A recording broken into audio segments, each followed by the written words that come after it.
Ella es dominicana, nació aquí en el 2011 en el hospital Antonio Musa. Migración la quiere deportar con su acta de nacimiento, mírenla ahí, con su bebé que está aquí. Entonces da pena que Luis Ballester se deje sorprender con migración. ¿Por qué la van a deportar? Porque no tiene 30.000 pesos, 40.000 pesos para pagarlo a los agentes de migración. Es la situación que tenemos. Una pregunta es grave. Aponte, esa de nacimiento es de ella. Esa es la de nacimiento de ella, que nació aquí en el 2011 en el Musa. Y migración, mira, se la van a llevar, la van a deportar. Es un abuso. Es un abusador. Porque no tiene dinero. Diga. Yo soy el abuelo de ella, yo soy dominicano. Es un abuso, porque no tenemos dinero, se lo llevan para allá. Es un abuso. Hermano, tú eres el papá del niño nacido. ¿Cómo es el nombre tuyo? Jonathan Romero. Tu cédula. Mire, Tú eres dominicano, ¿verdad que el sí? niño, mírenlo ahí. Son abusadores. No tiene 30.000 pesos para pagar. No tenemos dinero. Entonces ellos lo que quieren es deportar. Dominicana. Es la situación que hay. Luis Ballester da pena que se maneje así. Eso da pena. Y entonces, mira, estamos aquí en el hospital Musa. Como no tiene 40 o 50.000 pesos, ellas se la llevan deportada para el día, su acta de nacimiento al día.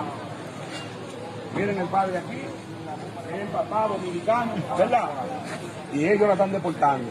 Y Le están deportando a su niño recién nacido. Un niño recién nacido aquí en San Pedro de Macorís, en el hospital Antonio Musa, miembro de migración. Personas que no tienen nunca han ido a Haití ni conocen eso Ya ya. conocen, hoy se están llevando a una bebé sin leche, sin pamper, sin nada. Luis, Violándole el Ballester, derecho. ¿qué te pasa? Habla con esta gente de migración. Mira, aquí enfoca ahí, mira, control migratorio. No tiene 30.000 pesos, no tiene 40.000 pesos para pagarlo. Es la situación que tenemos. Mira la mira.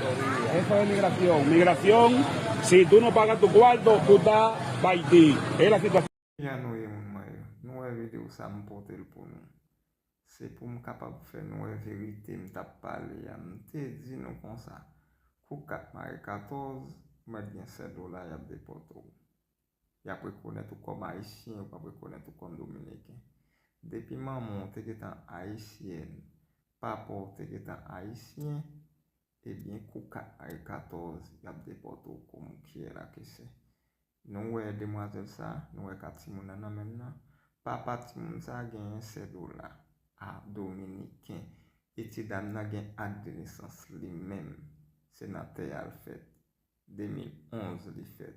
Ebyen, la l'hopital, li akouche l'hopital la, pou tèt li pa gen 30.000 pesos pou yo bay, yo depote l pou sa.